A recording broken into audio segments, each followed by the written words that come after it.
जो आज का जो पेपर है वो विद्या ज्ञान प्रवेश परीक्षा 2023-24 के लिए है, जो कि 18 दिसंबर को आपका पेपर होगा। उसी में 35 प्रश्न गणित के पूछे जाते, उन्हीं का मैं मॉडल पेपर लेकर के आया हूँ। सबसे पहला प्रश्न है, एक लोहे के ठोस घनाकार का आयतन 10 लाख घन सेंटीमीटर है। 10 सेंटीमीटर घन की कोर वाले कितने घन बन सकते हैं? तो यानी कुल आयतन आपका इतना है और 10 घन, जो 10 सेंटीमीटर का जो घन है उसमें कितने घन बनाए जा सकते हैं। तो कुल घनों की जो संख्या निकल के आएगी वो आपकी संख्या के लिए यहाँ पर फार्मूला होगा कुल आयतन। तो कुल आयतन आप यहाँ पर लिख लेंगे और कुल आयतन लिखने के बाद फिर एक घन का आयतन क्या बनेगा। चूँकि घन का जो आयतन होता है वो होता है भुजा की घात 3। तो हम जो इसकी भुजा है वो है 10 इंटू 10 इंटू 10, हम गुण भाग कर देंगे तो इससे पता चल जाएगा कितने घन बनाए जा सकते हैं। तो यहाँ से देखो 3 जीरो कट जाएंगे, तो इस हिसाब से ये 1000 घन आपके बनाए जा सकते हैं, जो कि एक बड़ा घन था। ठीक है, अगला हमारा प्रश्न, अच्छा प्रश्न, इस पर बेस्ड आपके 22 से 26 यानी 4 प्रश्न हैं, तो इन्हें आप कैसे करेंगे। तो सबसे पहले मैं पढ़ता हूँ। ए बी से 3 सेंटीमीटर लंबा है, सी बी से 1 सेंटीमीटर छोटा है, डी और ए बराबर है यदि बी की लंबाई 160 सेंटीमीटर हो। दिए गए आंकड़ों पर आधारित प्रश्नों के उत्तर दीजिए। तो सबसे पहले हम यहाँ पर जो आंकड़ा दिया गया उससे हम अन्य चीज़ें निकालेंगे। तो सबसे पहले हम बी का लिख लेता हूँ। तो चूँकि बी की जो ऊंचाई है वो बी बराबर आपको दिया गया है 160, तो आप यहाँ से 160 लिख लेंगे, यानी बी की जो बी है वो है आपका 160। अब दिया गया था ए बी से 3 सेंटीमीटर लंबा है, तो ए जो होगा 3 सेंटीमीटर लंबा है बी से, तो इसमें 3 जोड़ देंगे तो ये 163 सेंटीमीटर यहाँ से ए की लंबाई निकल आएगी। फिर उसके बाद था सी बी से 1 सेंटीमीटर छोटा है, तो जो सी है वो बी से 1 सेंटीमीटर छोटा है, तो ये इसकी हो जाएगी 160 में से तो 159। ए और डी बराबर हैं, तो इसका मतलब जो ए है वही डी की है, तो डी बराबर ए। तो यहाँ पर कुल मिला के सारी चीज़ें हमारी निकल चुकी। तो ए की लंबाई कितनी होगी? तो ए की लंबाई बी से 3 सेंटीमीटर अधिक यानी 163, तो यहाँ से ऑप्शन बी हो जाएगा। सी की लंबाई पूछा जा रहा, सी की लंबाई चूँकि 1 सेंटीमीटर कम थी किससे? बी से, तो हो जाएगी चूँकि 160 है तो इसकी 159 निकल आएगी। तो आप यहाँ से बहुत आसानी से इन प्रश्नों के उत्तर दे सकते हैं। अब डी की लंबाई कितनी होगी? तो डी की लंबाई ए के बराबर होगी, ए की थी 163 आपके सामने निकाला था। ए और डी की लंबाइयों का अंतर कितना होगा? चूँकि दोनों ही ए और डी जब आपके बराबर हैं तो ए और डी का अगर अंतर निकाला जाए तो कितना आ जाएगा? 0। तो यहाँ पर 0 आंसर हो जाएगा। फिर ए और बी में ए बी से कितना लंबा है?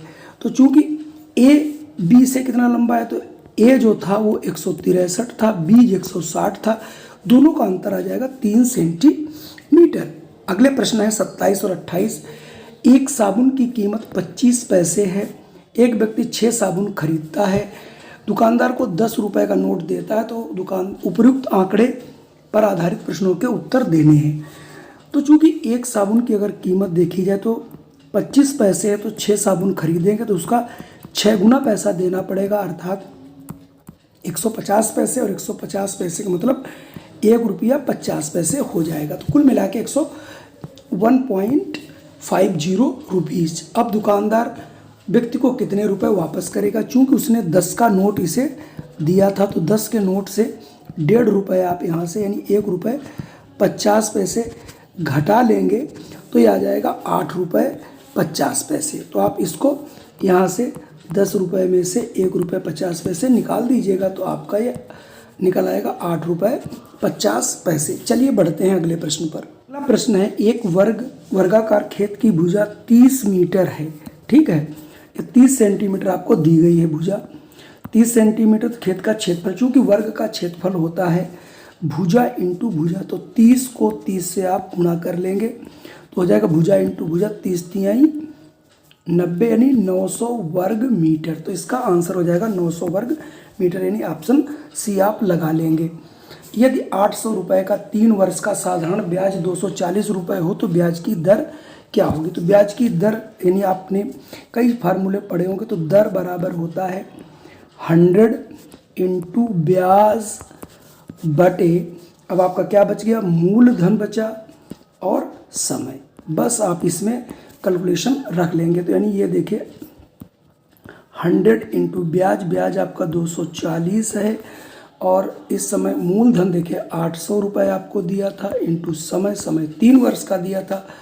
तो थोड़ा सा पेन नहीं अच्छा चल रहा, लेकिन फिर भी मैं चलाने की कोशिश कर रहा हूँ। ये 2 जीरो आपके कट जाएंगे, 8 एकम 8 तिहाई 24, 3 एकम 3 दहाम 40। तो इसका मतलब 10% जो है वहाँ पर जो ब्याज की दर रही होगी। अगला प्रश्न है, एक पंखे का क्रय मूल्य 720 रुपये है, उसे 20% लाभ पर बेचा जाए तो विक्रय मूल्य क्या होगा। तो अब आपके सामने 720 का अगर हम 20% निकाल देंगे तो ये हमारा निकल आएगा 144 रुपये, यानी 144 रुपये लाभ लेना है। और ये 720 रुपये पहले का ही था, और इसमें 144 अगर हम जोड़ देंगे तो ये हमारा आ जाएगा 4 और 4, 6 और 8, यानी 864 रुपये। ऑप्शन ए वाला बिल्कुल सही हो जाएगा। 4/3 के समतुल्य क्या है, तो 4 आपको दे रखा है इसने 4/3, उसका बनाना है आपको प्रतिशत में। 4/5 सॉरी था, 4/5 को हम 100 से गुणा कर दिए तो हमारा ये 5 एकम 5 दूनी तो आ जाएगा 80%। यानी किसी भिन्न को अगर हमें प्रतिशत में बदलना हो तो उसे 100 से मल्टीप्लाई कर देते हैं। अगला प्रश्न है, यदि किलोग्राम का चौथाई भाग, तो किलोग्राम जो होता है वो होता है 1000 ग्राम का, उसका चौथाई हो गया 250 ग्राम। तो 250 ग्राम का मूल्य है 40 रुपये, तो 200 ग्राम का मूल्य क्या होगा, तो 40/250। इसलिए आपसे जो है 200 ग्राम का मूल्य क्या होगा, 200 से हम गुणा कर देंगे। तो ये देखिए 1 जीरो कटेगा, 25 एकम 25 अट्ठे 200 और 8 चक्कू 32, यानी 32 रुपये 200 ग्राम का मूल्य जो होगा वो 32 रुपये के बराबर आ जाएगा। अगला प्रश्न है 9 माइनस 8.5 इंटू 0.6 भाग 5 प्लस 3 का मान क्या होगा। तो इसके लिए हमें क्या करना है, सबसे पहले हम भाग को हल करते हैं। तो सबसे पहले यहाँ से हम भाग को ही सॉल्व कर लेंगे। तो सबसे पहले अगर हम भाग को सॉल्व करते हैं तो ये आ जाएगा, देखिए थोड़ा लिखते बच जाए तो हम बता दें आपको 9, यानी यहाँ पे ये आ जाएगा देखो 9 माइनस 8.5 इंटू आप 6 करेंगे अपॉन 5 करेंगे और प्लस 3 करेंगे, ठीक है। तो जैसे ही आप इसको 5 से काट लीजिएगा तो कट जाएगा, 5 एकम आपका 5 और 3 5 सत्ते 35, यानी तो हो जाएगा 9 माइनस 17 छंगा 102 होता है, तो ये हो जाएगा 1.02 और प्लस 3, ठीक है।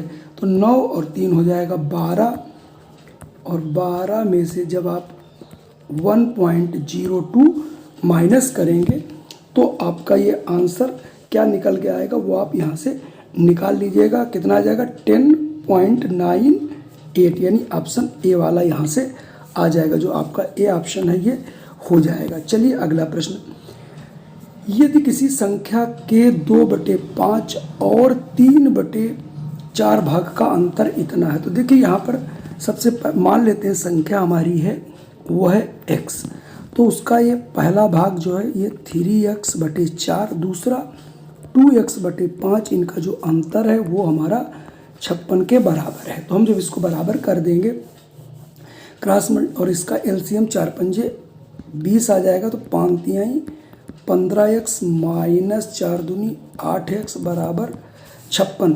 तो जब 15 में से 8 निकल के आएगा तो आ जाएगा 7x/20 बराबर 56। अब इसको हम काट लेते हैं, 7 एकम 7 7 8 56 कंसिलेशन ला, तो x एकम x और 8 दूनी 16, तो ये आ जाएगा 160, यानी 160 ऑप्शन सी वाला यहाँ से सही होगा। चलिए बढ़ते हैं अगले प्रश्न पर। अगला प्रश्न है 5 अंकों की वह छोटी से छोटी संख्या बताइए जो 12, 24, 48 और आपका 60 और 96 से पूर्णतः विभक्त हो चुके। तो इसका हम सबसे पहले LCM निकाल लीजिएगा। निकालने के बाद फिर तब तक आप उसको मल्टीप्लाई करते रहिएगा जब तक कि 5 अंक ना मिल जाए। तो आपके लिए होमवर्क है और आप इसे हमें निकाल के जरूर बताइएगा। अगला है 8609 में 6 का स्थानीय मान क्या होगा। चूँकि 6 आपका, ये देखिए जो 6 है ये आपका 1/10 पे है, तो ये 600 आपका बन जाएगा। ठीक है, तो यहाँ से 600 ऑप्शन डी है निकाल आएगा। वृत्त की परिधि का फार्मूला होता है 2πr, तो यहाँ से ऑप्शन ए वाला जो है वो सही हो जाएगा। अगला प्रश्न है कि 3456 में क्या जोड़ें कि योगफल 6000 आ जाए। तो आपको क्या करना है, यहाँ पर 6000 लिख लेना है। 6000 में 3456 आपको यहाँ से घटा देना है और घटाने के बाद जो भी आपका आएगा उसको आप आंसर यहाँ से बना लेंगे। तो ये 4 4 5 2 यानी 2544 यानी ऑप्शन बी वाला यहाँ से निकल आएगा। अगला प्रश्न है कि 3/5 प्लस 2/5 का मान क्या होगा। तो देखिए दोनों ही आपका हर बराबर है तो 5 ही हो जाएगा और ऊपर 3 + 2 यानी 5/5 आ जाएगा। 5 एकम 5 एकम, तो इसका मतलब 1। तो आंसर यहाँ से 1 आ जाएगा। दोनों भिन्नों को हम जोड़ देंगे। समकोण त्रिभुज कितने अंश का होता है। समकोण जो है 90 डिग्री का होता है। न्यून कोण 90 से कम होता है, 90 से अधिक और 180 अंश से कम। अधिक कोण होता है 180 अंश से ज़्यादा और 360 अंश से कम। बृहद कोण होता है और 360 अंश के कोण को संपूर्ण कोण कहते हैं, ये आपको पता होना। 36 के गुणनखंड कीजिए। तो 36 के गुणनखंड हो जाएंगे, आप 36 को काट लोगे 2 आ जाएगा, 18 आ जाएगा, 2 आ जाएगा, 9 आ जाएगा, 3 3 2 × 2 × 3 × 3 यानी ऑप्शन ए वाला सही होगा। अगला पूछ रहा है एक वर्ग की भुजा 5 सेंटीमीटर है तो वर्ग का परिमाप क्या होगा। चूँकि वर्ग जो होता है जिसकी सभी भुजाएं बराबर हैं तो 5 और 5 ही हो जाएगी। तो इसका जो परिमाप होता है वो होता है 4 × भुजा। तो एक भुजा 4 है, 4 × 1 भुजा 5 है तो 5 × 20, तो 20 सेंटीमीटर जो कि ऑप्शन ए में दिखाई पड़ रहा है। अगला है 1/10 का होल स्क्वायर भाग 1/10 का होल स्क्वायर। उसी संख्या को उसी संख्या से भाग देने पर सदैव एक आंसर आता है, तो यहाँ से एक आंसर हो जाएगा। एक आयत की लंबाई 5 सेंटीमीटर और चौड़ाई 3 सेंटीमीटर, तो क्षेत्रफल बताइए। चूँकि जो आयत होता है आयत का क्षेत्रफल होता है लंबाई × चौड़ाई। तो चूँकि लंबाई है 5, चौड़ाई है 3, तो 5 × 15, इनका मतलब हो गया 15 वर्ग सेंटीमीटर यानी ऑप्शन ए वाला सही है। घड़ी देखकर समय बताइए। तो घड़ी में देखिए बड़ी वाली सुई 12 पे, छोटी सुई 6 पे है, तो इसका मतलब इस समय 6 बजा हुआ है। चलिए बढ़ते हैं अगले प्रश्न पर। अगला प्रश्न है एक कोट 3 मीटर कपड़े से बनता है। यदि 1 मीटर कपड़े का मूल्य 300 रुपये हो, कोट बनवाने की लागत क्या होगी। तो 300 रुपये का 1 मीटर, 3 मीटर लगता है 3 × 9 यानी 900 रुपये का कोट का कपड़ा लगेगा। विकास के पास 100 टॉफियाँ हैं, एक थैली में 10 टॉफियाँ हैं, तो विकास के पास कुल कितनी टॉफियाँ हैं। तो देखिए 100 टोटल टॉफियाँ हैं और 10 की एक टॉफ़ी जो है 10 की एक थैली बनती, तो 10 से भाग कर देंगे तो निकल आएगा थैलियों की संख्या। तो कुल मिलाकर उसके पास 10 थैलियाँ रही होंगी। अगला दिया गया दो संख्याओं का गुणनफल 120 है। अगर एक संख्या 12 हो तो दूसरी संख्या क्या होगी। तो पहली संख्या आपकी 12 है, दूसरी संख्या मान लो x है। दोनों का गुणनफल 120 है तो x बराबर हो जाएगा 120/12, 12 एकम 12, 12 दाम। इसका मतलब दूसरी संख्या आपकी 10 होगी, तो ऑप्शन ए यहाँ से निकाल लेंगे। अगला प्रश्न है एक पार्क के 1/4 भाग में हरी घास लगी है तो शेष भाग कितना होगा। तो चूँकि पूरा एक है उसमें से 1/4 पे घास लगी है, तो टोटल हमारे पास कितना शेष भाग रहेगा। तो ये 4/1 यानी 3/4 भाग पे हमारी शेष भाग कितना, तो 3/4 जो है वो शेष भाग रहा होगा। तो यहाँ से ऑप्शन बी वाला सही होगा। अगला है 777 - 77 + 7 क्या होगा। तो इसी में से आप देख लीजिए, इसमें से अगर हम 7 निकाल दें तो 70 बच जाएगा। तो 770 - 70, 77 घटा लोगे आप यहाँ से, तो ये 77 इसमें सॉरी ये 70, तो ये 7 बच जाएगा 0, तो 707 बनेगा, यानी ऑप्शन ए यहाँ से सही होगा। 88 × 8 भाग 8, तो ये हो जाएगा हमारा 88 इंटू 8/8, 8 कट जाएगा तो 88 ही आएगा, ऑप्शन ए हो जाएगा। 12 मध्याह्न का समय 2 घंटे बाद कितना होगा, तो 12 के बाद 2 घंटे बाद 2 बजा होगा, इसका मतलब यहाँ से ऑप्शन बी सही होगा। अगला हमारा प्रश्न है कि 36 और 48 के सर्वधनात्मक गुणनखंडों की गुणनफल 999 + 9 इंटू क्या होगा, तो रिक्त स्थान पर यहाँ पर कौन सी चीज़ भरी जाएगी, इसका मतलब इन दोनों के गुणनफल हमें कर रहे हैं। 36 और 48 की गुणा करोगे तो आ जाएगा 1728, ठीक है।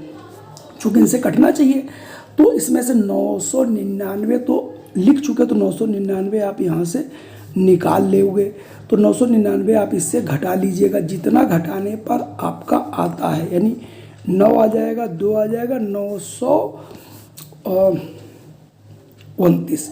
तो और इसमें 9 आपके पास लिखा हुआ, तो हम 9 से इसको कर देंगे भाग, ठीक है, सॉरी 7 बचेगा, तो 9 अठी 72, 9 एकम 9 यानी 81।